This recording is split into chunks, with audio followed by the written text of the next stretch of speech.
The sharp winter wind stung her cheeks as she walked through the dimly lit streets, and her breath was felt in the cold air.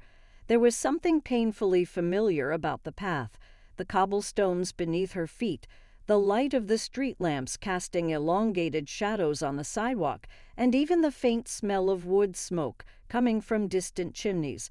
This was where she usually walked hand in hand with him, and the two of them would get lost in their own world, talking about everything and nothing. Carrie paused for a moment, leaning against the railing of a small bridge spanning a narrow stream. The water beneath her carried on determinedly, heedless of the obstacles in its path. She watched it, and her thoughts returned to the past she had left behind. 1.5 years, she thought. That was how long she had danced back and forth with him, hoping that he would change, that he would become what she had once thought he was, kind, sweet, compassionate, and loving. At first, those qualities had shone brightly. He was attentive, his laugh was infectious, and his eyes were kind. But over time, things changed. The warmth he once radiated seemed to cool, and his emotional presence began to wane. She could feel him drifting, emotionally unavailable, unwilling to take responsibility for his role in their conflicts. Each time she felt this distance, she left, hoping that her absence would make him realize what he was missing and inspire him to be the partner she needed. Each time she returned, the cycle repeated itself. It was the hope that things could be different that kept her tethered. She clung to the version of him she once knew and believed it was still out there somewhere, beneath the surface. But each return was met with disappointment. Eventually, Carrie had to face the truth. They were different people, with different values, and he wasn't willing to go along with her. It was time to let him go. But letting go wasn't as easy as she'd hoped. A month after their final breakup, she spotted him in places she frequented. He stood in the corner, keeping his eyes on her. His presence was a disturbing reminder of their unfinished history. And then, between the many breakups, she learned the truth, a betrayal that shattered her trust, not only in him, but in herself. A mutual acquaintance she trusted had swindled her friends and herself out of thousands of dollars. The scam, the betrayal, and the emotional blow had knocked her off balance. She went to the authorities, desperately hoping for justice. But when she called her ex to tell him, his indifference was another heartbreak. He didn't care, he wasn't interested. He only cared if they could be together again, as if everything else, her pain, her sense of loss, was inconsequential. Carrie sighed. The memories were still fresh, still hurt. She wanted him to understand, to care, to show her that she mattered. But it became clear that she had never really cared for him, not in the way she needed, not in the way that made her feel loved and safe. She soon found herself seeking comfort in someone else's arms, someone who offered her the support she so desperately craved during that chaotic time. It was a hasty decision, an emotional lifeboat, but she needed it to stay afloat. A few months later, she found herself at an event she knew her ex would be attending. She stopped hiding, stopped avoiding places for fear of running into him. Willingly, they found themselves alone together, a moment she both dreaded and longed for. His question, spoken with such nonchalance, hit her in the gut. "When will we be together again?" Carrie took a deep breath, calming herself and giving her answer. "We won't," she said firmly. "I'm seeing someone else." She watched his face, waiting for some sign of understanding, some sign that he was willing to reflect on their past and acknowledge the pain they'd both endured.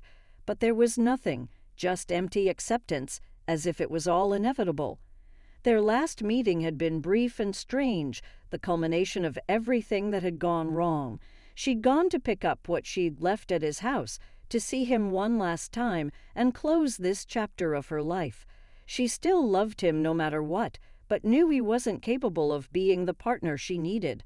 She apologized, wanting to leave things on a positive note, wanting to believe that they could still be friends. But his response, accusing her of cheating on him, stunned her.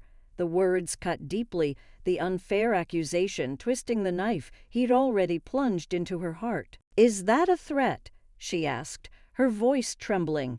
He denied it, but the damage was done. The trust, the love, the tenderness she still held for him shattered in an instant.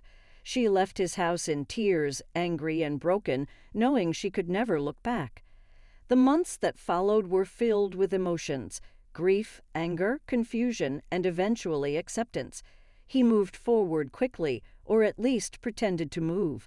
He met with other people, shared the story of their breakup with her cousin, and sent his friends to stalk her on social media. It felt like an intrusion, a cruel reminder that he wasn't ready to let her go completely. She severed relationships with everyone associated with him, cut them out of her life, but somehow his shadow still remained. Carrie began to question everything. Was it her fault? Could she have done more? Doubts gnawed at her. What-ifs haunted her at night.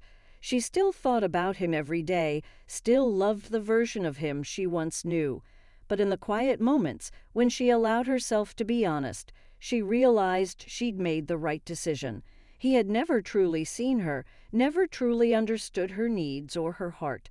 And when she found out through a random app that he dated escort girls during their relationship, it was the last confirmation she needed. He'd never been capable of being the partner she deserved. Healing was a slow process. It came in waves, moments of clarity followed by moments of doubt. She missed him, the thought of him, the familiar comfort. But she also knew that what they had was not love, not anymore. It was a cycle of hope and disappointment, a constant struggle to be seen, to be heard, to matter. And she was tired of fighting. He started dating someone new, someone like her. It hurt to see him go so easily, to see him replace her with a version of himself. But now Carrie knew better. She knew that his actions, his choices, were not a reflection of her virtues. They were a reflection of him, his inability to be vulnerable, his unwillingness to take responsibility, his need to control the course of events. The nights were still the hardest when her thoughts went back to the past, to the good times they'd spent together. She remembered the laughter, the nightly conversations, the way he would put his arm around her when they watched movies together. It was in those moments that it was so hard to let him go. It was in those moments that she questioned if she had done the right thing. But then she remembered the pain, the betrayal, the way he made her feel small and insignificant. She remembered the tears, the sleepless nights, the feeling of being alone even when he was there for her. Carrie realized that letting him go was the only way to find herself again. She needed to learn to stand her ground, to find her worth outside of other people's approval. She needed to heal, to forgive herself for the mistakes she'd made, for staying when she should have left, for hoping when there was nothing left to hope for. The way forward was still uncertain. There were days when she felt strong, when she felt like she was finally moving forward, and there were days when the pain resurfaced again, when the memories threatened to pull her underwater. But she was learning to take things one day at a time, to be patient with herself, to allow herself to feel the pain without letting it consume her. Carrie looked up at the sky, at the stars twinkling above her, and took a deep breath. She was still healing, still trying to figure out who she was without him, but she was getting there. Slowly but surely she was learning to let go of the past, to forgive herself, to find peace in the knowledge that she had done the best she could. She loved with everything she had, and though it wasn't enough, it was healing for her. She turned away from the bridge and staggered away. The past was behind her. The chapter was over. The story no longer defined her. She was ready to write a new story where the hero would be herself, where she would find happiness and love not in someone else, but in herself. As she left, she felt a sense of freedom and lightness that she hadn't felt in a very long time. She finally let go of herself and her problems in her soul.